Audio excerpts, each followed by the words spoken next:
আসসালামু আলাইকুম রহমতুল্লাহি ওয়া বারাকাতুহু। এক ভাই বলছিলেন যে মিরাজ ভাই কমেন্ট করছিলেন যে মিরাজ ভাই আপনাদের খেতে তো লতি নাই। তো আমি বিশেষ করে তাই সেই ভাইয়ের উদ্দেশ্যে আমি এই ভিডিওটা তৈরি করলাম, কারণ আপনারা জানেন আমি কৃষকের বন্ধু মিরাজ, বর্তমান ঠিকানা ঢাকা গাজীপুর ভবানীপুর বটতলা। আর আমি মোবাইলটা এক জায়গাতে ধরি নাই, আপনারা প্রত্যেকটা গাছ ফলো করবেন, লাইনের মধ্যে ধরলে হয়তো লতাগুলো বোঝা যায়। তো উনি ভাই কমেন্ট করছিলেন যে আপনাদের গাছে লতি নাই। তাই আসলে এই ভাইরে উদ্দেশ্য করে আপনি শুধু লতি নিচে না উপরে দেখেন কাণ্ডের মধ্যে দিয়ে কীরকমের বাইরে লতি বাইরে রয়েছে। ভাই একটু আপনি দেখে আপনার মনটা একটু শান্ত করেন যে আসলে কি পরিমাণ লতা হয়েছে। কারণ ভাই আমি দীর্ঘদিন যাবৎ শারীরিক অসুস্থতার কারণে মনে করেন যে দৌড়ির কারণে আর নিজে অসুস্থ, এই কারণে আমার জমির ভিডিও বা এটা কিন্তু মানিকগঞ্জের মনে করেন যে জমির ভিডিও আমি দিতে পারি নাই। তো ভাইয়ের উদ্দেশ্য করে একটু আপনারা জুম করে দেখাই। ভাই আপনি তো বলছিলেন গাছে লতি নাই, একটু ফলো করে দেখেন গাছগুলো থেকে কিভাবে লতি বের হয়েছে। শুধু এই একটা পাশ আপনি একটু জুম করে দেখেন গাছগুলো কিভাবে লতি বেরিয়েছে। আমি জুম করছি, আপনি একটু ফলো করে দেখেন, আপনার টিপটিটা ভরে একটু দেখেন যে আমাদের কাছে লতি আছে কিনা।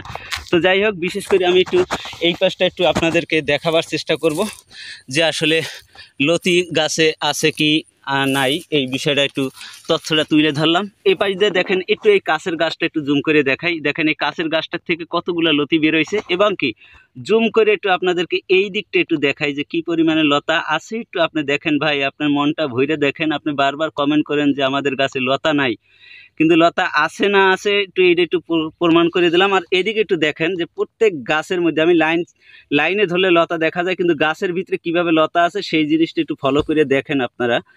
তো বিষয় হলো কি ভাই, খারাপ মন্তব্য না করি, কারণ একজন কৃষকের অক্লান্ত পরিশ্রমের পর একটা ফসল ফলায় সেই কৃষকের অবজেকশন দেওয়া বা সেই কৃষকের মনোবল ভাঙ্গা এটা ঠিক না। আর বিশেষ করে যারা মনে করেন যে যশোর নাটোর রোপণ করছেন, কিন্তু ভাই তারা যারা পৌষ মাঘ মাসে রোপণ করেন তারা এখন রোপণ করেন, আপনারা অধসা আগে রোপণ করেন না। কারণ এখন যে জাতটাই রোপণ করবেন আপনারা সবল, তবে বাড়িলতিরা যে প্রোডাকশন বেশি দেয়, গাছটা দীর্ঘদিন টেকসই হয়। সে কথাটা কেন বললাম, আজকে মনে করেন যে জ্যৈষ্ঠ আষাঢ় মাসের শেষ, শ্রাবণ মাস এখন মনে করেন যে এখন কি মাস বাংলা তাও তো মনে নেই। যাই হোক, আমি উল্টাপাল্টা ডিসিশন দিতে পারবো না, কারণ এখন থেকে এই বাড়িলতিরা দেখেন তো এই গাছটার গোড়া বাঁধা কতখানি উঁচা, তারপরও কোনো গাছে ফুল আসে নাই। আর যশোর বলেন নাটোর বলেন, কোনো জাত যদি ফুল না আসে তাহলে আমি মিরাজ এই জীবনে চাষাবাদ করব না। আর এখানে জাত সম্বন্ধে আমি কিছু ধারণা দিই, যেমন যশোর নাটোর বাড়িলতিরাজ, বাড়িচৌদ্দ, বোম্বাইলতিরাজ, ফেমাস, আলমের মোতাকুচু, অনেক জাত আছে। কিন্তু আপনারা এই বাড়িলতিরাজটা ফুল আসে না, ফুল আসলেও খুব কম আসে। দেখেন কোনো গাছে ফুল নাই। আমি কৃষকের বন্ধু মিরাজ, আসলে আমার এই গাজীপুরে 8 বিঘা জমি। ভাই আমি কি অন্য জাত চোখে দেখি না? আমার চাইতে আসলে কেউ আসলে যে বেশি এই বুঝে, এটা আসলে আমি ধারণা দিতে পারতেছি না। কারণ কি, আমি একজন কৃষক, আমি সব জাত রোপণ করছি, যশোর নাটোর বাড়িলতিরাজ, বাড়িচৌদ্দ, বোম্বাইলতিরাজ, ফেমাস, আলমের মোতাকুচু, কিন্তু আমার এই বাড়িলতিরাজ কপালটা খুইলা দিছে বিদায়ী আমি শত শত কৃষকরে আমি এই বাড়িলতিরাজের চারা দিছি।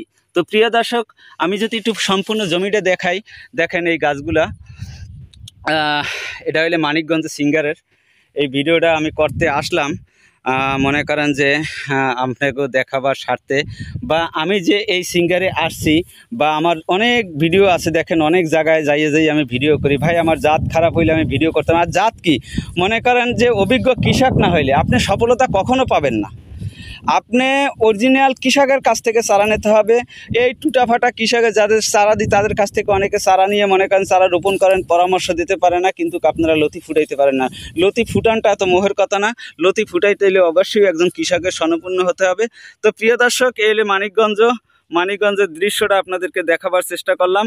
তো আমি কৃষকের বন্ধু মিরাজ, আমার জন্য একটু দোয়া করবেন। আসসালামু আলাইকুম ওয়া রাহমাতুল্লাহি ওয়া বারাকাতুহু।